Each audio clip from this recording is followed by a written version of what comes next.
अंतः पक्षपाती है। अधीनस्थ उपाश्रित इतिहासकारों के दृष्टिकोण से औपनिवेशिक काल में भारतीय समाज में मूलभूत विरोध एवं संघर्ष एक तरफ कुलीन भारतीय विदेशी दोनों और दूसरी तरफ उपाश्रितों के बीच था, न कि उपनिवेशवाद और भारतीयों के बीच।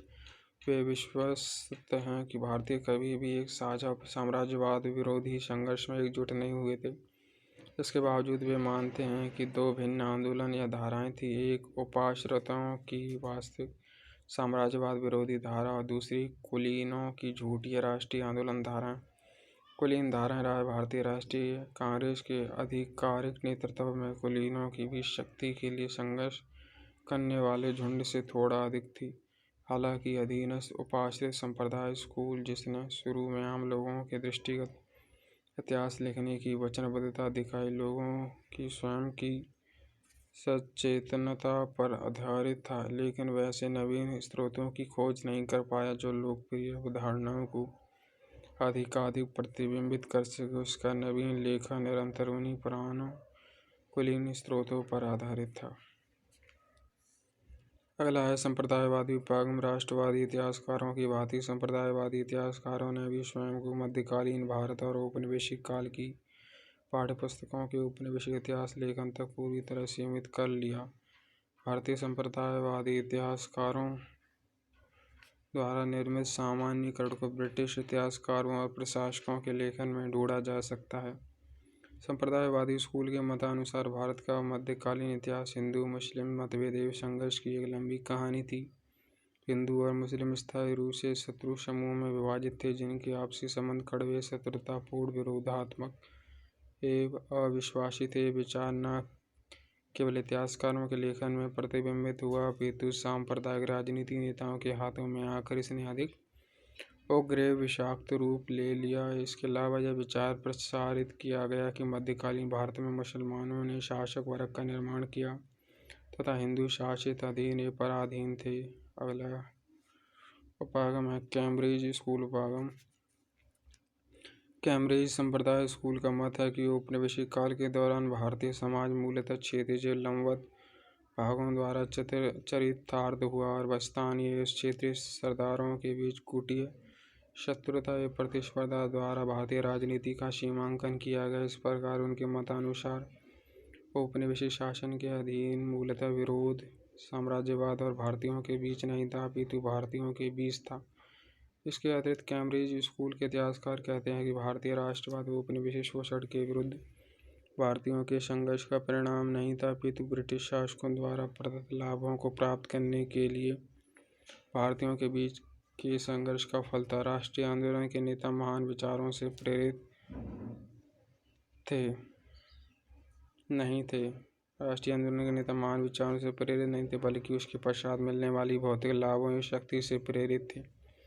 इस उपागम की कई इतिहासकारों एवं शोधार्थियों तथा विद्वानों द्वारा इस आधार पर आलोचना की गई कि यह तथ्यों को मानव व्यवहार से हटाकर देखता है और राष्ट्रवाद को पार्श्विक राजनीति के स्तर पर ले जाता है। अगला उपागम है उदारवादी और नव उदारवादी व्याख्या। साम्राज्यवाद उपनिवेशवाद का पुनर्मूल्यांकन 1980 के दशक से आरंभ हुआ। कैन एव हॉपकिंस 1993, पैट्रिक ओ ब्रायन 1988 तथा डेविस एव हंटनबैक 1986 ने उपनिवेशवाद के चरित्र को लेकर मार्क्सवादी एवं उदारवादी प्रबुद्ध वर्ग के कुछ निष्ठापूर्ण विचार व दृष्टिकोण पर प्रश्न उठाना शुरू किया। इस उपागम के प्रस्तावक तर्क देते हैं कि उपनिवेशों का आर्थिक शोषण पूरी तरह से अंग्रेजों के लिए फायदेमंद नहीं था। औपनिवेशिक क्षेत्रों में ब्रिटिश औद्योगिक वस्तुओं के लिए बाजारों की उपलब्धता और बाहरी देशों या बाजारों में पूंजी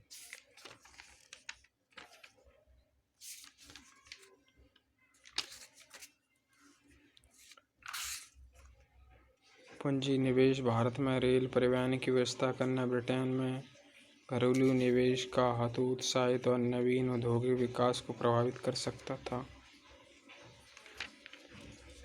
अगला उपागम है नारीवादी उपागम। इतिहास लेखन में लगभग सभी मुख्य प्रवृत्तियां औपनिवेशिक से लेकर अधीनस्थ उपाश्रित उपागम इतिहास में महिलाओं की वास्तविक स्थिति, भूमिका, दर्जा एवं योगदान को स्पष्ट करने में असफल रही है। महिलाओं के योगदान पर इतिहास लेखन का आरंभ 1917 के महिला आंदोलन से माना जा सकता है, जिसने भारत में महिलाओं के अध्ययन के अभ्युदय हेतु संदर्भ आवेग प्रदान किया। लौतिका सरकार ने बताया कि स्थापित एवं स्वचेतन परंपरा के तौर पर महिला इतिहास की शुरुआत 1970 के दशक से शुरू हुई है, क्योंकि कई नारीवादी बुद्धिजीवियों ने स्वयं को बलात्कार, दहेज एवं घरेलू हिंसा के विरुद्ध शक्तिशाली एवं उग्र आंदोलनों में संलग्न किया। महिलाओं के प्रति लेखन B.R. नंदा द्वारा संपादित इंडियन वुमेन फ्रॉम पर्दा टू मॉडर्निटी जैसे कार्य के साथ शुरू हुआ। औपनिवेशिक काल में भारतीय महिलाओं की अत्यंत दयनीय स्थिति को पंडिता रमाबाई द्वारा लिखित the high cast Hindu women 1887 और कैथरीन मेयो द्वारा लिखित मदर इंडिया 1927 में दर्शाया गया। भारतीय सभ्यता में महिलाओं की स्थिति और दर्जे से संबंध अन्य लेखकों में B.C. Law, women in Buddhist literature 1927, I.B. Horner, women under primitive Buddhism 1930 और A.S. Altekar, the position of women in Hindu civilisation from the prehistoric times to the present 1938 प्रमुख है। अब हम सारांश पढ़ते हैं। इतिहास के प्रमुख उपागम हैं जेम्स मिल, एल्फिंस्टन, V.A. स्मिथ जैसे अन्य इतिहासकारों तथा लेखकों द्वारा प्रस्तुत।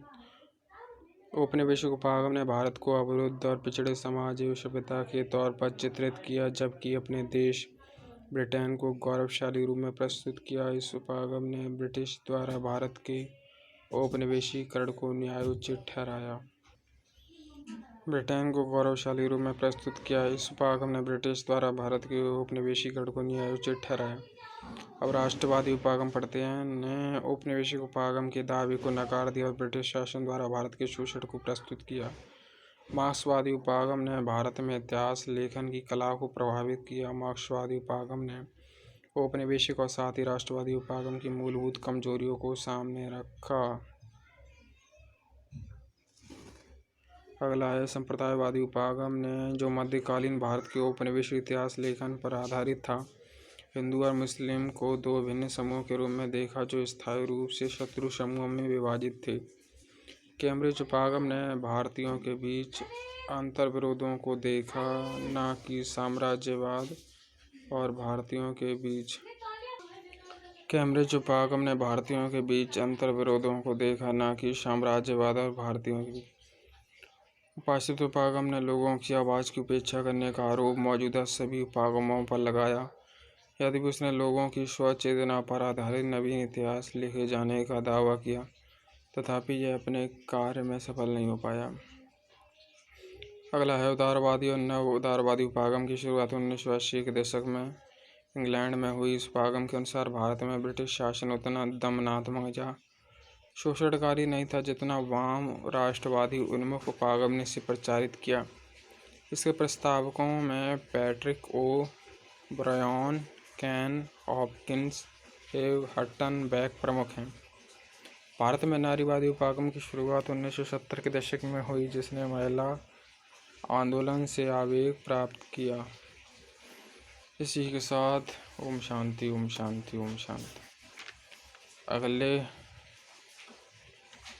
चैप्टर में ये पढ़ेंगे, अगली वीडियो में यूरोपियों का आगमन, ब्रिटिश शासन का सुदृढ़ीकरण, अध्याय 3.5। बड़ा लंबा चैप्टर है ये।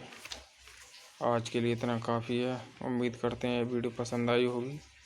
अच्छी लगे तो शेयर करो, लाइक करो, सब्सक्राइब करो। नहीं अच्छी लगे तो कोई बात नहीं है, आराम से देखो, कोई दिक्कत नहीं है। कोई कमी लगी हो तो कमेंट कर सकते हो, ठीक है, सुझाव भी दे सकते हैं। ओम शांति, ओम शांति, ओम।